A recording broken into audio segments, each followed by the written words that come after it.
આમોદ નગરપાલિકામાં સત્તાધીશોએ 102 કરોડના એંધાણ છતાં અંતિમ યાત્રા માટે રસ્તો નહીં હોવાની લઈને કકળાટ ઊભો થયો છે. આમોદ નગરપાલિકાના પાપે આજે આમોદની જનતાને મરણ પછી પણ શાંતિ મળે નહીં તેમ છે.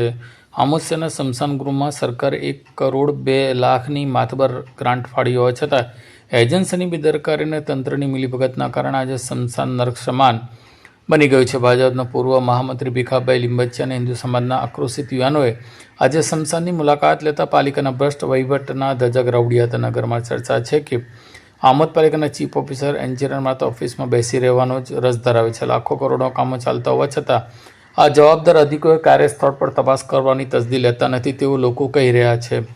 એજન્સીનું કામ કરે છે એટલે નુકસાન કરે તેની સાથે સાહેબને કોઈ જાણકારી નથી. એન્જિનિયરની ગેરહાજરીમાં એજન્સીએ મનસ્પર રીતે જેસીબી ફેરવી સ્મશાનની 10 બાસ્ટીલો અને નવી બનાવેલી ચેઇન તોડી નાખીને ભારે નુકસાન કર્યું છે.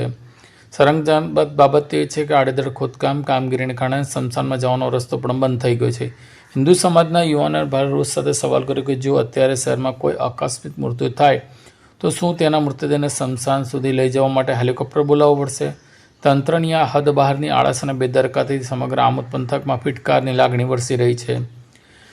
માત્ર 1 કરોડ 2 લાખના જ નહીં પરંતુ સાંસદ મનસુખભાઈ વસાવાની ગ્રાન્ટમાંથી ફાળવેલા 6 લાખ રૂપિયાના ગેટનું કામ પણ 1 વર્ષથી અદ્ધરતાલ છે. ભૂમિ યોજનાના ફોટા પડાવ્યા પછી અધિકારીઓના કોન્ટ્રાક્ટર જાણે ભૂગર્ભમાં ઉતરી ગયા હોય તેવું લાગે છે. આ મુદ્દે હવે આમોદના હિન્દુ યુવાનો આરપારની લડાઈના લડવાના મૂડમાં છે.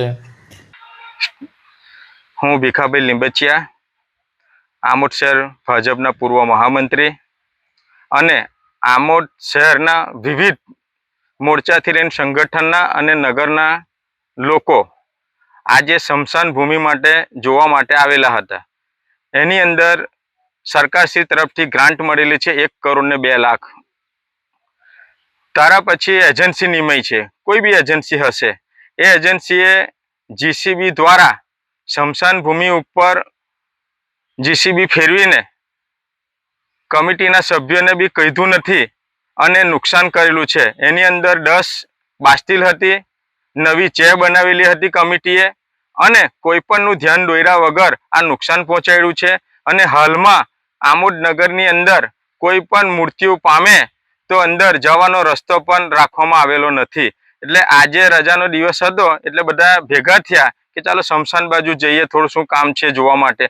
ત્યારે પછી આ ખબર પડી કે આ જીસીબીથી તોડી નાખવામાં આવેલું છે. એટલે એજન્સી XYZ હોય એને સૂચના કે ભાઈ આ બધી વસ્તુ ચેરથી માંડીને રસ્તો સ્મશાનમાં જવાનો ક્લિયર કરી દે અને વહેલી તકે આ સ્મશાનનું કાર્ય પૂરું કરે અને માનનીય સંસદ સભ્ય શ્રી મનસુખભાઈ વસાવા સાહેબની ગ્રાન્ટમાંથી 6 લાખ રૂપિયાનો ગેટ ઘણા સમયથી એનું ભૂમિપૂજન કર્યા પછી અડધો ગેટ બનાવીને ઓછામાં ઓછું 1 વર્ષથી અટકાવી રાખેલો છે. તો એનું શું કારણ છે? કોના કહેવાથી અટકાવવામાં આવેલો છે?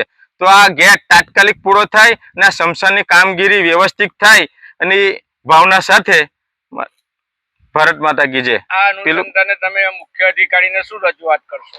મુખ્ય અધિકારીને મારે આજે ટેલિફોનિક વાતચીત થઈ સવારમાં કે ભાઈ આ સ્મશાનનું જે લોક ચર્ચા થઈ છે કે ભાઈ બાસ્ટીલો તોડી નાખી છે, અંદર ચેર તોડી નાખી છે અને જવાનો રસ્તો રાખ્યો નથી. તો નગરજનો માટે ભગવાન કોઈને આ ઘટના ના બનાવે પણ આકસ્મિક મૃત્યુ થાય તો ત્યાં કેવી રીતે લઈ જવું એની કન્ડિશન આ પત્રકાર લોકોએ જોઈ જ છે અહીંયા.